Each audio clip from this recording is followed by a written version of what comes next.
Bonjour à tous. La conversion analogique numérique consiste à transformer une grandeur analogique en une grandeur numérique. Elle est nécessaire par exemple pour convertir une tension proportionnelle à un son, une image ou une température, et ceci en des données binaires destinées à être traitées par un microprocesseur. En télécommunication, la conversion analogique numérique permet au signal d'être moins sensible au bruit de transmission. Elle permet également la quantification de l'information transmise.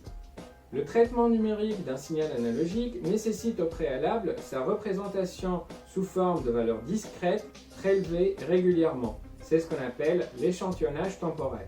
Or, afin de reproduire fidèlement le signal source, il est nécessaire d'échantillonner à une certaine fréquence. C'est en 1948 alors que Claude Shannon a publié sa théorie mathématique qui dit qu'il faut utiliser une fréquence d'échantillonnage, FE, supérieure à 2 fois la fréquence fondamentale F0 du signal à traiter. Dans cette vidéo, on va s'intéresser au phénomène d'échantillonnage, et ceci afin de mettre en évidence le théorème de Shannon.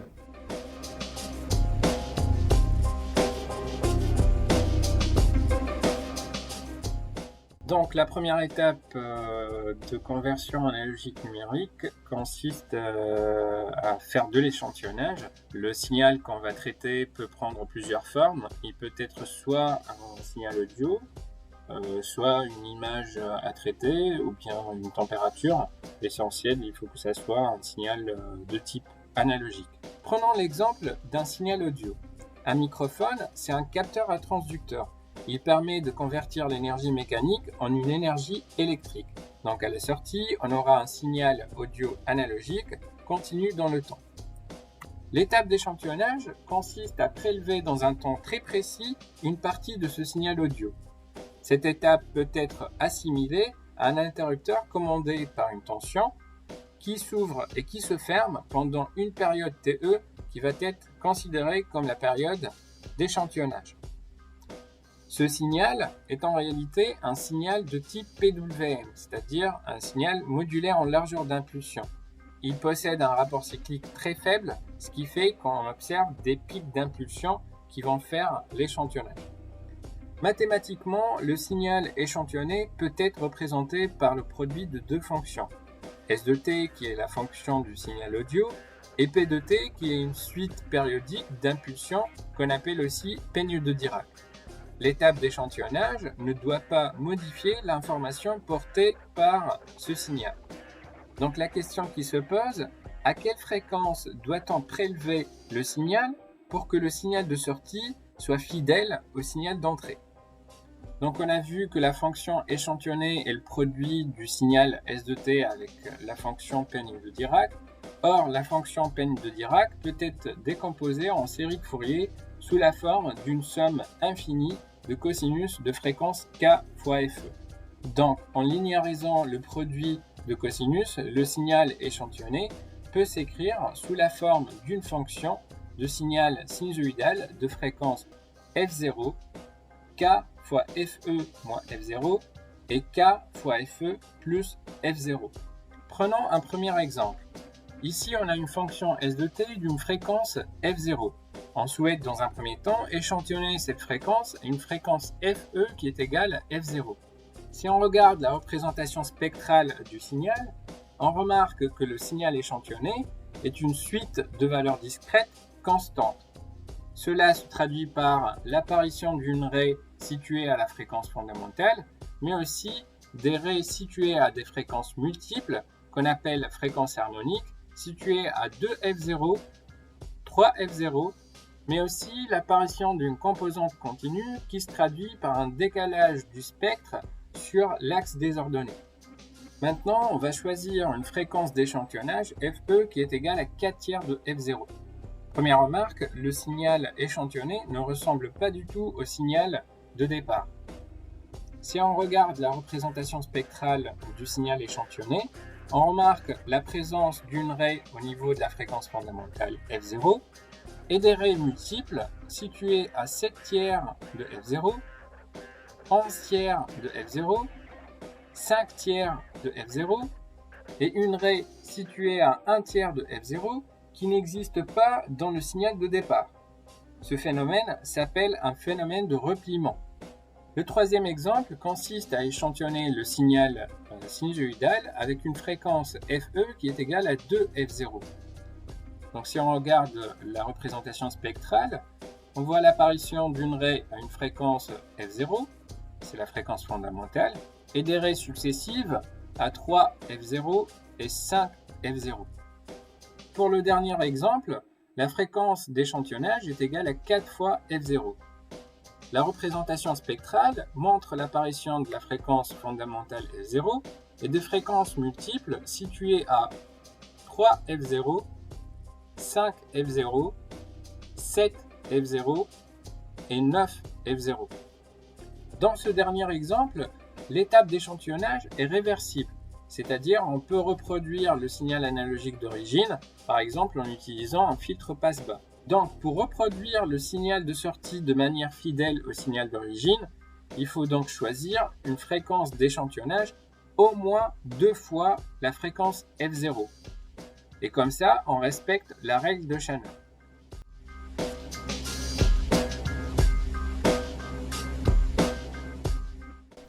Alors, pour commencer la partie pratique, j'ai choisi de vous montrer à quoi ressemblent les notes d'un violon sur un vrai oscilloscope. Pour ça, on va utiliser la maquette M61 de chez Didalab qui contient une entrée vocale avec un amplificateur.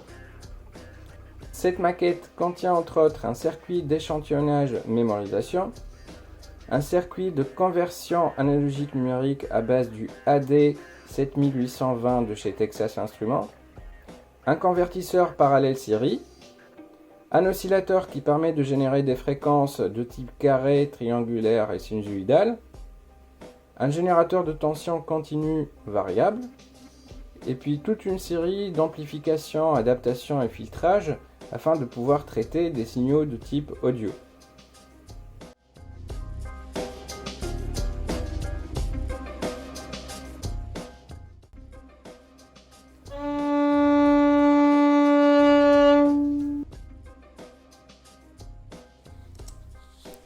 Alors, si on regarde la première note sur l'oscilloscope, on remarque qu'on a déjà un signal répétitif avec une fréquence de 191 Hz.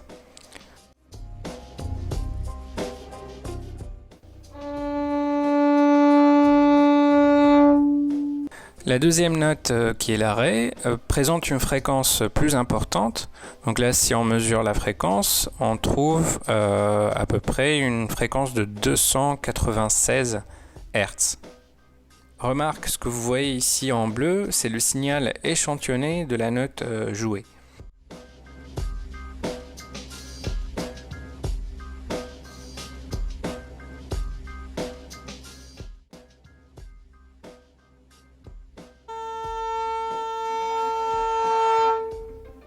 Pour la troisième note, pareil, ici on voit un signal qui se répète avec une fréquence cette fois-ci de 437 Hz. Donc là vous voyez au fur et à mesure qu'on monte dans les notes, la fréquence augmente.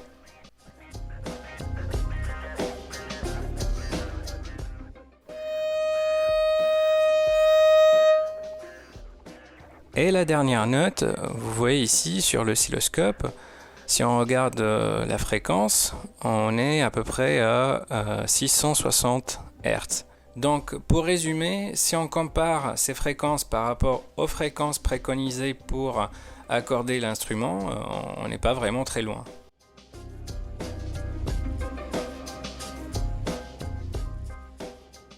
Alors pour la suite du TP, j'ai choisi de travailler avec un signal de type sinusoïdal. Pourquoi? Parce que c'est plus facile à traiter. Vous avez vu le signal audio, il contient plusieurs fréquences, il est truffé d'harmoniques et donc ça sera difficile à traiter justement avec notre maquette.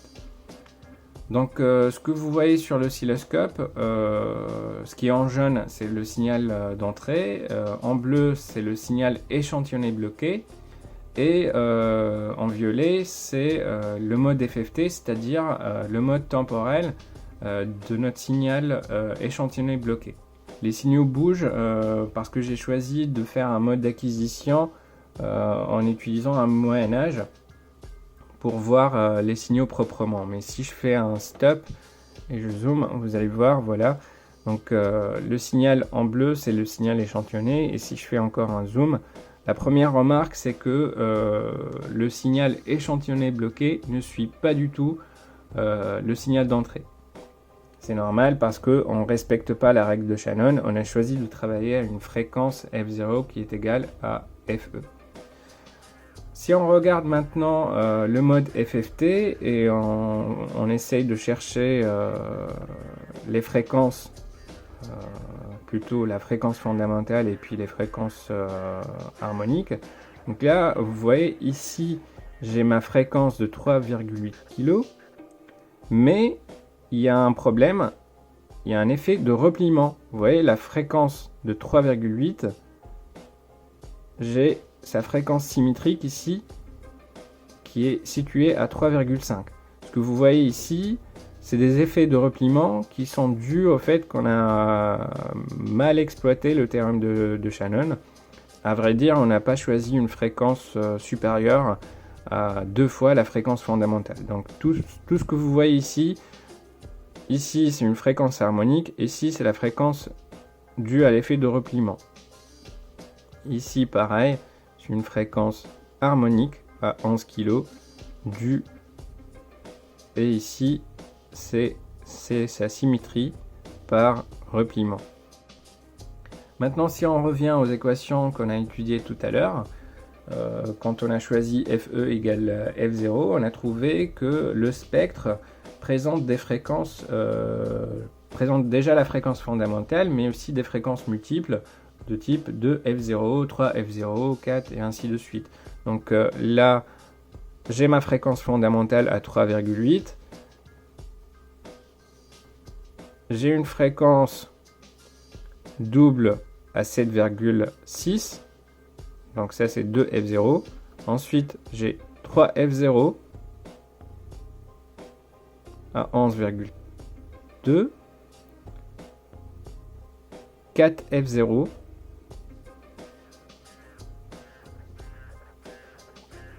5F0 et ainsi de suite. Alors pour le deuxième cas, on a choisi de travailler à une fréquence d'échantillonnage qui est égale à 4 tiers de F0 si vous vous rappelez.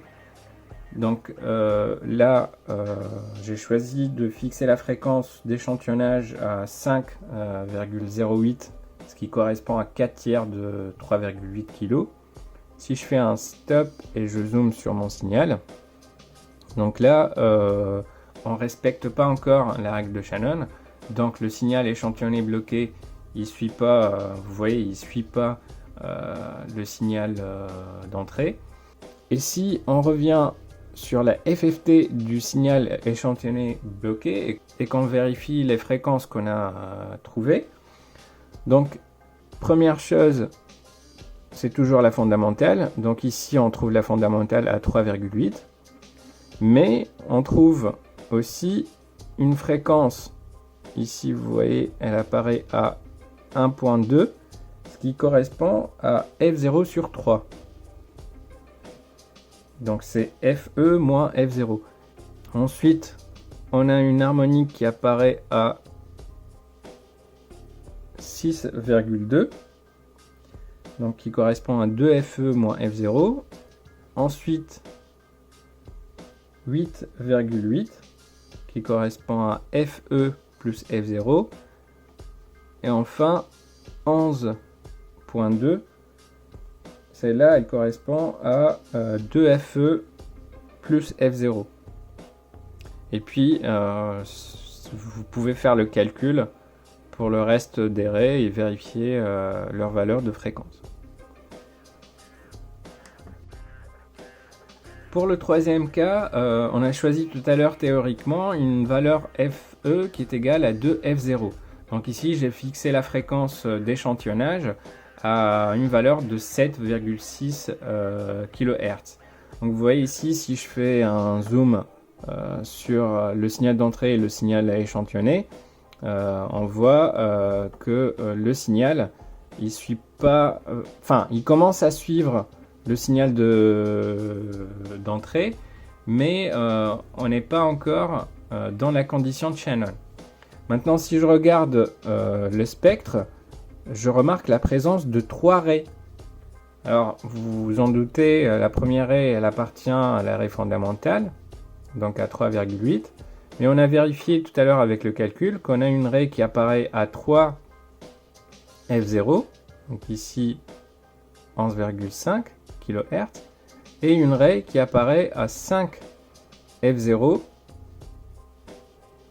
Là, on est à 19,2 kHz. Alors, le dernier cas, c'est quand on a choisi une fréquence FE qui est égale à 4 F0. Donc là, tout d'abord, on respecte la règle de Shannon. On est supérieur à 2 fois F0. Si je regarde de près mon signal, donc là, vous voyez, mon signal échantillonné bloqué suit parfaitement le signal d'entrée.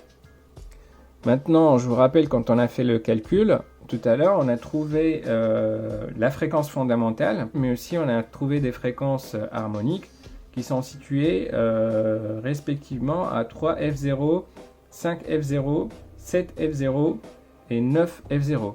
Donc si on vérifie ici dans l'étude pratique, donc là on a 3,8, c'est la fondamentale, et puis j'ai la valeur de à peu près 10 kg qui correspond normalement à FE moins F0, c'est-à-dire 3 F0. Ensuite 18, donc ça c'est la fréquence 5 F0 qui correspond à FE plus F0. Ensuite 24, celle-là c'est 7 F0, et 9 F0 qui correspond à 31 kHz.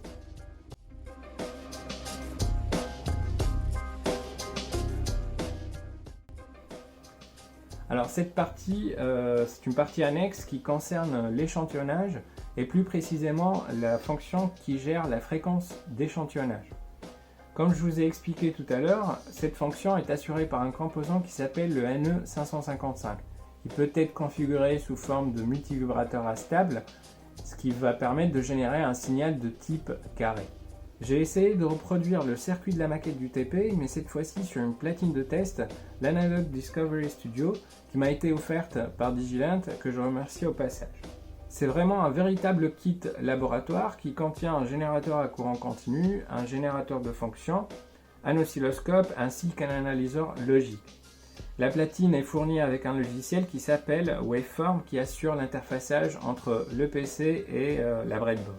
Voilà, ici on va utiliser le logiciel Waveforms de chez Digilent. Donc c'est le logiciel qui fait l'interface avec la maquette. Dans un premier temps, on va alimenter notre circuit. Donc on va utiliser une source de tension continue avec une tension de 5 volts. Donc là je peux l'activer. Et puis j'ai choisi dans mon circuit de visualiser 2 signaux. Le premier c'est le chargement-déchargement de la capacité. Et le deuxième, c'est la sortie du NE555. Donc si je mets oscilloscope et je lance l'oscilloscope, hop, vous voyez ici, donc ici le signal bleu, c'est le signal de sortie au niveau de la patte numéro 3, et le signal jaune, c'est le signal au niveau de la capacité.